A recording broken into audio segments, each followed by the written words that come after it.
అధికారులు ఎలా ఉంటారనే దానికి ఒక చిన్న ఎగ్జాంపుల్. 2004లో వైఎస్ రాజశేఖర రెడ్డి గారు 2003లో ఉచిత విద్యుత్తు అని చెప్పారు. చంద్రబాబు నాయుడు గారు అదే ఎనర్జీ సెక్రటరీని పిలిపించి, ఒక లేడీ ఆఫీసర్, ఇప్పుడు ఆమె పేరు చెప్పడం బాగుండదు, ఆ లేడీ ఆఫీసర్ని పిలిపించి, ఏంటి మీరు ఉచిత విద్యుత్తు అంటున్నారు రాజశేఖర రెడ్డి గారు, మరి సాధ్యమైద్దా అని అడిగారట.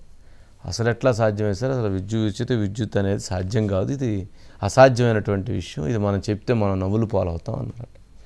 సరే అయిపోయింది, ఎన్నికలు, రాజశేఖర రెడ్డి గారు గెలిచారు. గెలిచిన తర్వాత రెండో రోజు ఎనర్జీ సెక్రటరీని అదే ఆఫీస్ని పిలిచారట. అమ్మ మనం ఉచిత విద్యుత్ అని చెప్పాను సార్, బ్రహ్మాండంగా నేను ఆల్రెడీ రిపోర్ట్ రెడీ చేశాను సార్ అని చెప్పని రిపోర్ట్ సబ్మిట్ చేశారట.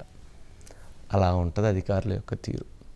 వాళ్ళు వాటర్ ఇటు ప్రవహిస్తూ ఉంటే అటు వెళ్ళిపోతూ ఉంటారు, అధికారం ఎటు ఉంటే అటు వెళ్ళిపోతూ ఉంటారు.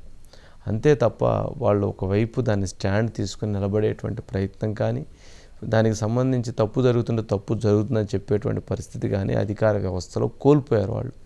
ఎందుకంటే పొలిటికల్ సిస్టమ్ అనేటువంటిది చాలా స్ట్రాంగ్ అయిపోయింది.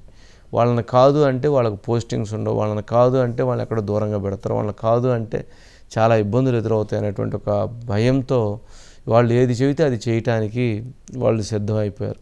రేపు ఏదైనా తప్పు జరిగితే ముందు వాళ్ళు కదా పొలిటీషియన్స్ కదా, తర్వాతే మనం కదా అనేటువంటి ఒక భావనతోటి వాళ్ళ సిస్టమ్ని పూర్తిగా ఒక అండర్ కరెంట్లో నాశనం చేస్తున్నారని అనుకోవాలి. సరే గనుల శాఖ అంతే, ఏ శాఖ అయినా అంతే. అందుట్లో కాకపోతే అన్నిట్లో ఏంటంటే కొంచెము ఒక రకమైనటువంటి పాములు ఎట్లా ఉంటాయి, దీంట్లో మాత్రం తిమింగలాలు ఉన్నాయి. మొత్తం గనుల శాఖలో తిమింగలాలు ఎక్కువ ఉన్నాయి. ఒక్కొక్క గనుల శాఖకు సంబంధించినటువంటి ఒక్కొక్క ఆఫీసర్కి సంబంధించి, నేను అందరిని అనట్లేదు, మెజారిటీ ఆఫీసర్స్ని నిజంగా గనక ఏసీబీ వాళ్ళని గనక పంపించి వాళ్ళ ఆస్తులకు సంబంధించి రైడ్స్ చేసి కానీ నిజంగా తీస్తే ఒక్కొక్కరికి వాళ్ళకు ఉండాల్సినటువంటి ఆస్తుల కంటే 10 రెట్లు ఎక్కువ ఆస్తులు లేకపోతే నన్ను అడగమనండి. 10 రెట్లు ఆస్తులు ఒక్కొక్కరికి, వాళ్ళు చూపించినటువంటి ఆస్తుల కంటే 10 రెట్లు ఆస్తులు వాళ్ళ దగ్గర లేకపోతే అప్పుడు అడగమనండి. 70% అబోవ్ ఆఫీసర్స్ వాళ్ళకి జీతం 60,000 వస్తే నెలకు 6 లక్షల రూపాయలు వాళ్ళకి వస్తుంది మినిమం. ఒక్కొక్క ఆఫీసర్ 1,00,000 రూపాయలు వచ్చేటువంటి ఆఫీసర్ నెలకు 1 కోటి రూపాయలు సంపాదించేటువంటి వాళ్ళు చాలామంది ఉన్నారు. నెలకి 1 కోటి రూపాయలు సంపాదించేటువంటి ఆఫీసర్లు మైనింగ్ డిపార్ట్మెంట్లో ఉన్నారు. తీయమనండి లెక్కలు, వాస్తవాలు అందరికీ తెలుసు. ఒకరోజు చెప్దాం వీళ్ళ సంగతి కూడా చెప్దాం, ఎందుకు ఊరుకోవాలి? ప్రజల సొమ్ము వాళ్ళు దోసుకుంటుంది, నాయకుల సొమ్ము కాదు. Srinivas good evening. ఏంటి మొత్తానికి గనుల శాఖకి ఇప్పుడు ఏమైనా మోక్షం కలిగిందా ఏంటి? ఈరోజు ముఖ్యమంత్రి రోజువారీగా ప్రభుత్వం వచ్చిన తర్వాత ఒక్కొక్క డిపార్ట్మెంట్లో గత 5 ఏళ్ళలో ఏం జరిగింది, ఆ డిపార్ట్మెంట్లో అసలు 2014 నుంచి 19 వరకు ఎలా ఉంది, 19 నుంచి 24 వరకు ఎలా ఉంది అనేటువంటి దాని మీద బేరు చేస్తూ సమీక్షలు నిర్వహిస్తున్నారు. దానిలో భాగంగానే ఈరోజు మైనింగ్ శాఖ మీద పూర్తి స్థాయి సమీక్ష నిర్వహించారు. దీనికి మంత్రి, ప్రిన్సిపల్ సెక్రటరీ, ఉన్నతాధికారులంతా కూడా హాజరయ్యారు. దీంట్లో చాలా కీలకమైనటువంటి అంశాలన్నీ కూడా చాలా స్పష్టంగా అసలు అప్పుడు ఏం జరిగింది అనేటువంటి దాన్ని మొత్తం కూడా అధికారులంతా కూడా ముఖ్యమంత్రికి వివరించడం జరిగింది. ఇందులో ఇసుకకు సంబంధించి చాలా కీలకమైనటువంటి అంశాలు, అంటే గతంలో దాదాపు ఏవైతే అన్ని 26 జిల్లాలు ఉన్నాయి, 26 జిల్లాలకు సంబంధించినటువంటి కలెక్టర్లకు కూడా మైనింగ్ మీ దగ్గర జరుగుతుందా అన్నప్పుడు మా దగ్గర అక్రమ మైనింగ్ జరగట్లేదని చెప్పేసి అందరూ కూడా రిపోర్ట్లు ఇవ్వడం జరిగింది. అప్పుడు జిల్లా కలెక్టర్లు ఉన్నారు, అందులో మైనింగ్ అధికారులు ఉన్నారు, పూర్తిగా అందరూ కూడా అక్కడ ఏ తప్పులు అక్రమాలు జరగలేదని చెప్పి రిపోర్ట్లు ఇవ్వడం జరిగింది. దీని మీద ఇప్పటికి సుప్రీంకోర్టులో కావచ్చు, ఎన్జిటిలో కావచ్చు, హైకోర్టులో కావచ్చు, వివిధ ఫారమ్స్లో ఇప్పటికే కేసులు అయ్యాను. దాని మీద కూడా కోర్టులు కూడా కామెంట్లు చేసిన పరిస్థితి చూసాం. కానీ ఆ ప్రభుత్వ సమయంలో ఎవరైతే ఏపీఎండీసీకి ఎండీగా ఉన్నట్టు వెంకటరెడ్డి ఉన్నాడో, వెంకటరెడ్డి అసలు ఒక ప్రిన్సిపల్ సెక్రటరీ కంటే చీఫ్ సెక్రటరీ కంటే కూడా చాలా పవర్ఫుల్ అనేటువంటిది అధికారులు అందరూ కూడా బహిరంగంగా వ్యక్తం చేస్తున్న పరిస్థితి. ఎందుకంటే ముఖ్యమంత్రి నేరుగా వెంకటరెడ్డితో మాట్లాడేవాడు, ప్రిన్సిపల్ సెక్రటరీ గారు చీఫ్ సెక్రటరీ కంటే కూడా ఎక్కువ ప్రియారిటీ ఏపీఎండీసీ ఎండీకి ఇచ్చేవాళ్ళని నేరుగా ఐఏఎస్ అధికారులే మనతో మాట్లాడుతూ ప్రైవేట్ సంభాషణలు చెప్పు. అంటే ఏపీఎండీసీ వెంకటరెడ్డి అంత పవర్ఫుల్ అనేది స్పష్టంగా చూడొచ్చు. ఆయన కేంద్రంగానే మైనింగ్ డిపార్ట్మెంట్లో చాలా కీలకమైనటువంటి అక్రమాలన్నీ జరిగినటువంటిది స్పష్టంగా చెబుతున్నారు. అయితే ఇప్పటికే ఇంకా పూర్తి స్థాయి సమాచారం రాలేదు, కానీ లోపల ఎక్కడెక్కడ ఏమేమి జరిగినాయి, ఎవరెవరు ఏం చేశారు అనేటువంటి దాని మీద కొంత రిపోర్ట్ తీస్తూ ఉన్నారు. దాని మీద ఇంకా లోతుగా వెళ్తే ఎక్కడెక్కడ ఏం జరిగినా ఇంకా వస్తాయి. అయితే ఇసుకకి సంబంధించినటువంటి దాంట్లో నేరుగా దాదాపు గతంలో కూడా జగన్మోహన్ రెడ్డి టైంలో 3 సార్లు విధానాన్ని మార్చారు. ఇసుక పాలసీని 3 సార్లు మార్చారు. ఆ 3 సార్లు కూడా ప్రైవేట్ సంస్థలకు ఇచ్చి నేరుగా వాళ్ళ ద్వారానే చేశారు. కానీ ఇసుకకు సంబంధించిన ఏవైతే సంస్థలు ఉన్నాయో ఆ సంస్థలు ప్రభుత్వానికి చెప్పినటువంటి టన్నుకు 475 రూపాయలు ఏవైతే ఉన్నాయో కట్టాల్సినటువంటి డబ్బులు అవి కట్టకుండా దాదాపు 1025 కోట్ల వరకు ఉన్నాయని శ్రీనివాస్, ఇప్పుడు ఇసుకలో ఏం జరిగిందనేటువంటిది అందరికీ తెలుసు. ఎవరైతే శేఖర్ రెడ్డి అనేటువంటి వ్యక్తి, చెన్నై శేఖర్ రెడ్డి అనేటువంటి వ్యక్తిని తీసుకొచ్చి అతనికి అప్పచెప్పారు. తర్వాత అతను కాదు అనేటువంటి ఉద్దేశంతో ఆ రోజు ఉన్నటువంటి సజ్జల రామకృష్ణారెడ్డి గారికి ఒక ఏరియా, అట్లాగే విజయసాయిరెడ్డి గారికి ఒక ఏరియా, సీఎంఓలో ఉన్నటువంటి ధనుంజయ రెడ్డి ఒక ఏరియా, వీళ్ళందరూ కలిపి ఒక్కొక్క జిల్లాలో అక్కడ ఉన్నటువంటి ఎమ్మెల్యేలకు తగ్గట్టుగా వాళ్ళందరికీ అసైన్మెంట్లు ఇచ్చారు. నెలకి ఇంత తీసుకొచ్చి మీరు కట్టాలి అని చెప్పారు. ఆ నెల ముందు అడ్వాన్స్ ఇవ్వాలన్నారు. సరే, కొంతమంది అడ్వాన్సులు ఇచ్చారు, కొంతమంది టైమింగ్ కొంత పేమెంట్ చేసుకుంటూ వచ్చారు.